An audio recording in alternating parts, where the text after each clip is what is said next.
Hello, everyone. Dr. Frankie Bishan here for another episode of Ask Dr. Frankie. And this is an opportunity where I get to answer all the questions that come up, whether it be in my office as a matchmaker, I'm a professional matchmaker, or a clinical psychologist, or I'm doing dating and relationship coaching, or I'm doing sex therapy or coaching couples around sex, how to improve their sex life or reignite their sex life, all that good stuff. But lots of questions come up. And here is an opportunity for me weekly, every Thursday, to share what I learn in session with my clients through all the years, 2 decades of being a therapist out there, learning plenty by actually working experientially in the world, but also in a classroom for many years. I'm a clinical psychologist, board certified sex therapist. So I'm here to share all the knowledge and all the tools and any experience I have with you all so that you can incorporate them into your lives and live healthier, happier, have better relationships, be comfortable with who you are, and live a really super full life. Because you know what? This shit goes fast. I don't even know how I got to this point right now. I'm 47. How did I get here? No idea. I I feel like I'm maybe 28, maybe 30, but no, I'm 47. So anyway, I want to thank you folks who have subscribed to my channel. I think we're almost at 17,000 subscribers. Woo woo! I celebrate that every week. It's always exciting to watch the numbers go up, and it reminds me why I do what I do. And I will continue to show up for you all here every week with another really important topic to cover. And I hope you leave with lots of skills and tools to use in life. And please share them with folks who you think are maybe struggling or could benefit, or maybe just like because you like it and you think it's a cool topic or whatever, a good take on it, good perspective. And for those of you that are just learning about who I am, but you like what you're hearing, please subscribe to my channel. Click that little bell below. I think you select all notifications, and then you're going to find out every time we upload a new video, which is every Thursday for Ask Dr. Frankie. And usually it's every Tuesday or Thursday for Love, Laughs, and Lessons, which is my podcast where we have guests on every week. I have a co-host, and usually we have one or two guests joining us. And we talk about all different topics related to living healthier, relationships, similar to the things that I talk about here, but I try to have experts on so that you can hear a different perspective, because I'm not the only expert out there. There's plenty of us that have really brilliant, bright ideas that need to be shared. So I like to create a platform for them to do that, where you can easily access their knowledge and all of their suggestions and so on. So let's jump into today's topic. Breadcrumbing. What is breadcrumbing? Oh my gosh, there's so many new terms these days. It's hard for even me to keep up with them. With the advent of new frontiers in modern dating, like the ubiquity of social media, our behavior and the language for it has expanded and it's adapted, and that's for sure. This is helpful, but it also means we may feel like we're playing an endless game of catch up, trying to understand our own experiences. You may have heard the term breadcrumbing when we talk about love or dating, but had no context in which to place it. What does breadcrumbing mean anyway? And could it apply to you? Here, I'm going to share with you what you need to know about breadcrumbing. The key metaphor in breadcrumbing is the idea of tiny scraps of sustenance rather than something satisfying and fulfilling, like a full meal, almost like crumbs. It also conjures the idea of following a trail. Think of Hansel and Gretel in the forest. Taken together, we see the idea of someone breadcrumbing in a dating context, offering presence, attention, communication, or affection only sporadically, without making a real commitment or being truly vulnerable or available. It may also mean that someone is consistently promising future connection or intimacy, then moving it again as the future becomes the present. This could look like someone who doesn't respond to text for weeks and then suddenly wants to see you that evening with no notice. A date who keeps mentioning they want to take you on trips or for a weekend getaway, but only ever invites you to their apartment after 10 p.m. Someone who frequently sends chatty texts or photos or memes, but becomes unresponsive or vague if you try to make plans in person. Some psychologists think that breadcrumbing works via the mechanic of intermittent reinforcement.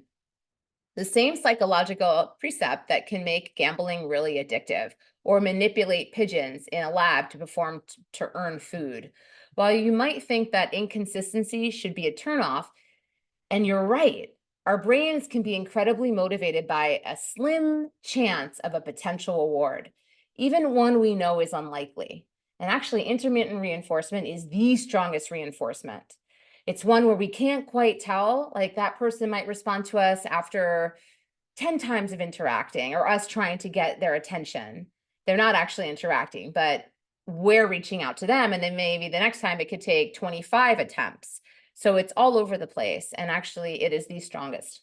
So depending on our attachment style, some people may even be more attracted to inconsistent or breadcrumbing partners than they are to someone reliable and enthusiastic. So why is someone breadcrumbing me? If we feel like we're being breadcrumbed or even experiencing the broader circumstance of someone saying one thing and not following through, we might very reasonably be wondering, is this intentionally manipulative or are they just thoughtless? This is a tough question to answer in any relationship dynamic when someone's behavior is hurtful to us. And it often feels incredibly important to know the answer. Whether it's someone cheating, lying, or just being callous, it's normal to wonder whether this person's trying to hurt you or if the treatment you're receiving is the unintentional collateral damage of their trying to get some other needs met. While it's very reasonable to want to understand this, in the end, it may not be constructive to get caught up in it after all. The real question is, how is this behavior impacting you? And are you willing to continue putting up with it? Someone might very well have the best intentions in the world and be totally horrified to learn that they've been causing you distress. But if they can't or won't adjust that behavior and continue causing you distress, it doesn't necessarily matter. What matters is whether you're able to feel stable with this person and to form a secure attachment without feeling like you need to earn someone's affection or be content with scraps. Am I accidentally breadcrumbing someone else? If you know you aren't always able to be consistent or have as much follow through as you'd like, perhaps you have something of an avoidant attachment style. You may read this and feel defensive, or you may hear this and feel defensive, worried, or implicated, right, in some way when you hear, this idea of breadcrumbing. Have you been breadcrumbing someone? Really think about it. Take a moment. It's certainly possible they feel that way. Like many pop psych terms like gaslighting or love bombing, the common usage of the term has expanded past its original meaning. It's entirely possible that someone could feel they're being led on, deceived, or manipulated if you've not been able to show up consistently or responded in the way you'd want. On the other hand, we can never fully control other people's impressions of us or what they choose to take away from our interactions with them. What we can control are our own actions. If you're worried about either breadcrumbing someone or being perceived as such, the best thing to do is to recommit to showing up with intention. It's easy to end up leaving someone feeling strung along if you don't know what you want. Make sure you're clear on what you're looking for and communicate it upfront and consistently. What should I do about breadcrumbing?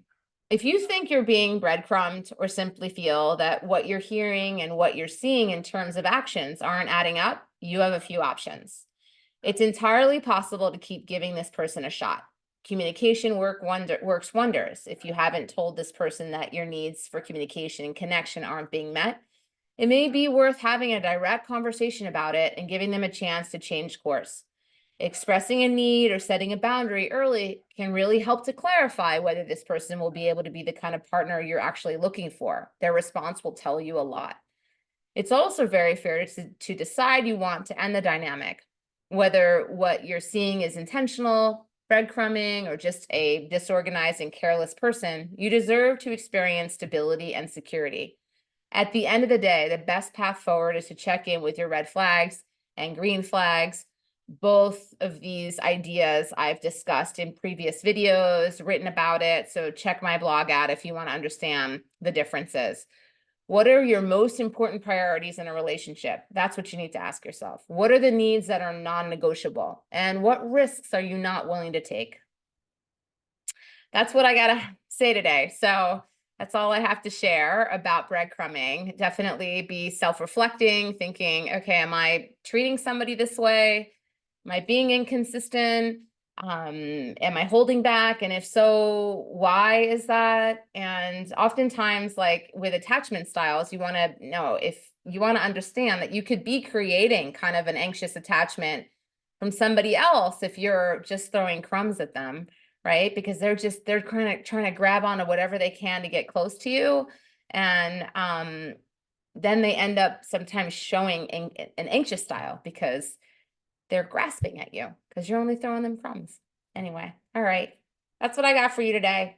Kisses, hugs, and I will see all of you next Thursday. Bye.